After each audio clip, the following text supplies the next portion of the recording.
राम राम दोस्तों, हरियाणा प्रगति YouTube channel में आप सभी का स्वागत है। दोस्तों फिलहाल उचाना में के अंदर मौजूद है। आप मेरे पीछे देख सकते हैं दुष्यंत चौटाला का ऑफिस है और इसके बिल्कुल सामने यहाँ दिखाना चाहेंगे किसानों ने धरना लगा दिया है और हम किसानों से बातचीत करेंगे। ये धरना क्यों लगाया गया है, ये क्या कारण इस धरने का, और दुष्यंत चौटाला के ऑफिस का भी घेराव किया गया था, तो हम किसानों से बातचीत करेंगे।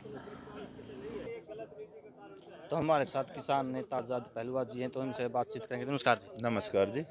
तो सर, पहले तहसील के अंदर किसानों का धरना चला हुआ था, अब दुष्यंत चौटाला के ऑफिस के सामने लगाया गया, इसके बारे में।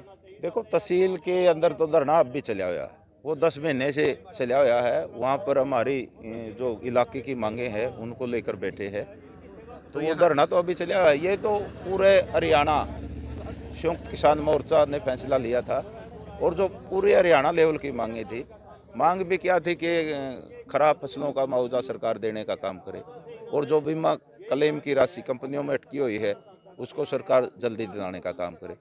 इसी बात को लेकर ने संयुक्त किसान मोर्चा दुष्यंत चौटाला से मिलना चाहता था, आधिकारिक मीटिंग करना चाहता था। लेकिन पहले 4 दिन पहले दुष्यंत चौटाला के पास चिट्ठी भी भिजवाई थी कि संयुक्त किसान मोर्चा मिलना चाहता है, लेकिन 9 तारीख को ना दुष्यंत चौटाला मिला, ना उसकी तरफ से कोई अधिकारी मिला। तो जब मजबूरन संयुक्त किसान मोर्चा हरियाणा ने फैसला लिया है भाई, जब लग आधिकारिक मीटिंग दुष्यंत चौटाला किसानों के साथ नहीं करता तो ये धरना जारी रहेगा। हमने 12 तारीख लग का टाइम दिया है दुष्यंत चौटाला को। अगर 12 तारीख लग दुष्यंत चौटाला कोई आधिकारिक मीटिंग नहीं करवाता तो 13 को फिर कोई और बड़ा फैसला लेंगे, जिसकी जिम्मेवारी दुष्यंत चौटाला की होगी, और आने वाले चुनाव में इसने गंभीर परिणाम भुगतने पड़ेंगे।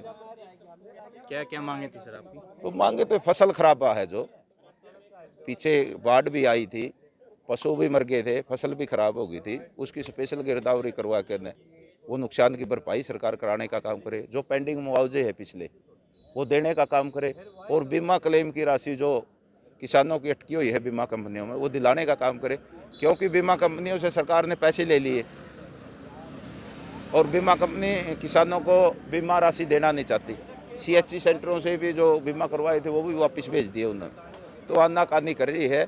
इसलिए सरकार दबाव बनाकर किसानों की राशि दिलाने का काम करे, एमएसपी पर कानून बनाने का काम करे, किसानों के कर्जे माफ़ करने का काम करे। इन्हीं समस्याओं को लेकर संयुक्त किसान मोर्चा हरियाणा आधिकारिक मीटिंग करना चाहता था, लेकिन ये लोग नहीं करना चाहते, तो मजबूरन अपना यहाँ बैठना पड़ा। आप लोगों ने घेराव किया था ऑफिस का, तो यहाँ कोई मौके पर अधिकारी मौजूद था अंदर? नहीं नहीं, कोई अधिकारी नहीं था। यही तो कह रहे हैं नहीं कि आधिकारिक मीटिंग दुष्यंत चौटाला खुद करे और अधिकारियों को बुला के ने उस पे हमारी समस्याओं का समाधान करवाने का काम करे।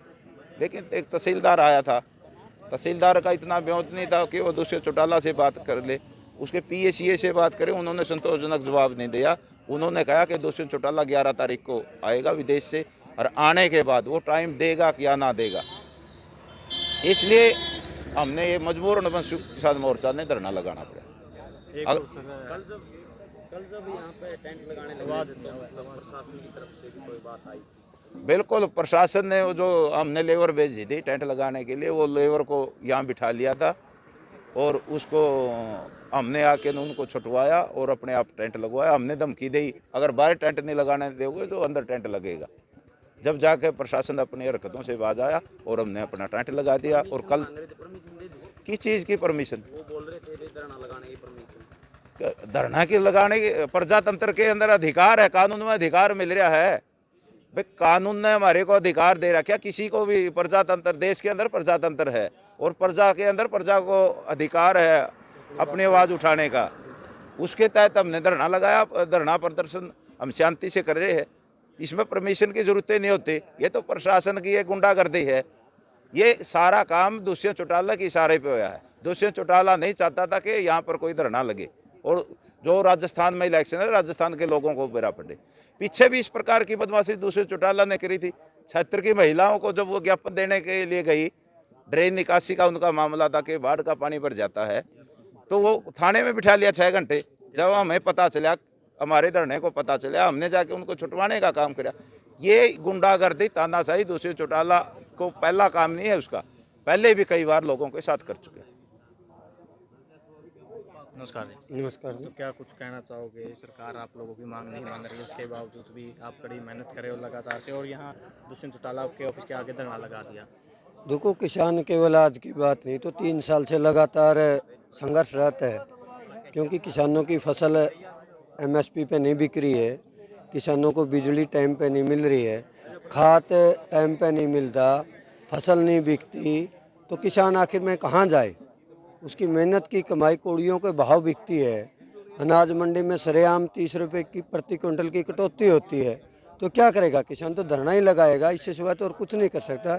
लेकिन यह है कि यदि सरकार ना मान दी तो जो 2024 में भी इसका कुछ और ही परिणाम होगा। इसके लिए भी हम लगातार सरकार का विरोध करें। एक और बात सर, यहाँ प्रशासन ने आपको धरना लगाने से मना कर दिया था। ये तो आपकी निजी व्यक्ति की ज़मीन है, किसी दूसरे चौटाला की तो नहीं है ज़मीन, उसके बावजूद भी मना किया गया। देखो, जब विरोध होगा ना तो उसकी परमिशन किस चीज़ की? हम विरोध ही तो कर रहे हैं। जब वह परमिशन का विरोध होता है हमारी मांगों का, जिसका हमने विरोध ही करना, परमिशन की क्या जरूरत है? इसलिए हम किसी परमिशन की हमने कोई जरूरत नहीं। जब विरोध ही करना और सरकार ने जो अपनी कार्रवाई करनी वो कार्रवाई करो। इसलिए हम लगातार जब तक संयुक्त किसान मोर्चा की कोई कॉल ना आ जाती तब तक हम इसके द्वार के ऊपर इसी तरह से धरनारत रहेंगे और अपनी मांगों को लगातार उठाते रहेंगे। धन्यवाद। धन्यवाद। नमस्कार। नमस्कार जी। तो क्या कुछ कहना चाहोगे ये धरना को लेकर? कहना तो ये है कि वह सरकार किसानों की जो लंबित मांगे हैं उनको पूरा कर दे। सबसे पहली बात तो बहुत ज़्यादा लंबी जो मांग है वो लागत के आधार पर लाभकारी मूल्य है कि वे किसानों को फसल का लागत के आधार पर लाभकारी मूल्य दिया जाए और पूरा देश के अंदर दिया जाए और उसकी कीमत रखकर खरीदने की भी गारंटी की जाए। बीमा पॉलिसी जो है उसको भी बदला जाए और बहुत सी जिस तरह से बाढ़ या सूखे से जो नुकसान हुआ है फसलों का उसका मुआवजा दिया जाए और साथ में जिस तरह से बिजली की बिल 2022 है उसको वापस लिया जाए। और जो इसके बरना का आगे बैठे हैं, ये बरना का आगे वैसे नहीं बैठे इसका गिराव करके। पहले इसको बोल दिया था कि भाई या तो सरकार हमारे साथ बात कर ले या ये डिप्टी सीएम बात कर ले, नहीं तो फिर इसका गिराव करेंगे। अब गिराव कर बैठे हैं, देखते हैं अब कितना टाइम ये लगाएगा। जब तक ये किसानों के साथ बातचीत नहीं करेगा इसका गिराव रखेंगे। और जो ये बात कह रहे हैं कि आज यहाँ से चुनाव के लिए धन इकट्ठा करके मंडियों में लूट मचा करके और राजस्थान के अंदर लगाना चाहता है, वहाँ जाकर भी भारतीय किसान यूनियन या संयुक्त मोर्चा हरियाणा भी भारत भी वहाँ जाकर इसका विरोध करेगा और विरोध करके इसकी असलियत जो बात है वो इनकी बीजेपी की और जेजेपी की बताएंगे।